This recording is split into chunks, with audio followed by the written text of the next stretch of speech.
Bonjour, je vous souhaite la bienvenue dans ce module de l'atelier de la création reprise dédié aux activités réglementées.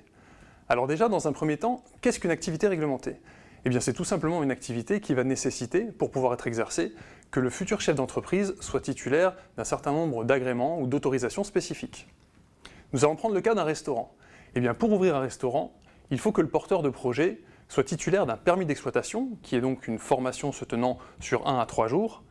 Ensuite, qu'il sollicite une licence boisson auprès de sa mairie, qui lui permettra de délivrer des boissons alcoolisées à l'occasion des repas. Il faudra qu'il y ait au moins une personne dans l'entreprise qui ait suivi une formation hygiène. Et enfin, il faudra faire une déclaration auprès des services vétérinaires.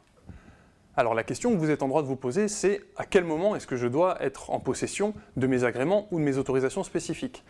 Eh bien, parfois cela se fera avant l'immatriculation, où il faudra que le chef d'entreprise soit titulaire d'un certain nombre de diplômes ou qu'il ait une expérience professionnelle spécifique, ce qui est le cas notamment de certaines activités artisanales.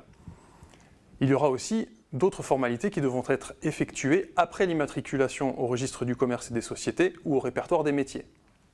Il faudra que vous soyez très vigilant, car parfois l'exercice de certaines activités réglementées nécessite des conditions spécifiques de nationalité, de moralité et même de capacité financière. Je vais vous prendre un autre exemple. Admettons que quelqu'un veut ouvrir une agence immobilière.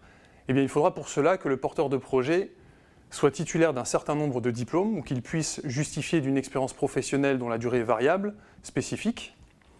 Et il faudra qu'il respecte les conditions de moralité qui sont fixées par un texte de loi propre aux activités réglementaires et donc ne pas avoir fait l'objet d'un certain nombre de condamnations qui seraient incapacitantes. Il y aura ensuite d'autres étapes qui devront être faites après l'immatriculation, notamment souscrire à une garantie financière et à une assurance spécifique, mais aussi bien sûr solliciter une carte professionnelle que nous délivrons pour pouvoir enfin exercer les activités immobilières. Vous voyez donc qu'il y a une chronologie des étapes qu'il est très important de respecter. Il ne faut surtout pas que vous brûliez les étapes, parce qu'il nous est déjà arrivé de voir des personnes qui sont allées trop vite, qui ont acheté un fonds de commerce, qui se sont immatriculés, donc qui ont mis leurs économies et qui se sont retrouvés au final à ne pas pouvoir exercer leur activité parce qu'il leur manquait un diplôme ou un agrément. C'est l'occasion pour vous de vous poser la question de savoir si vous avez acquis de par vos études ou par votre parcours professionnel les qualifications ou les compétences requises. Si ce n'est pas le cas, rien n'est perdu. Mais il faudra que vous anticipiez et que vous vous renseigniez sur les moyens à mettre en œuvre, les coûts et aussi les délais pour obtenir les autorisations spécifiques. Pour savoir si votre activité est particulièrement réglementée, je vous invite à aller sur le site de l'Agence France Entrepreneur. Vous y trouverez une liste exhaustive des principales activités réglementées classées par ordre alphabétique. Bien entendu, vous pouvez aussi vous rapprocher de votre centre de formalité des entreprises qui saura vous conseiller et vous orienter vers les bons organismes. Sur ce, je vous souhaite la bienvenue dans l'aventure entrepreneuriale.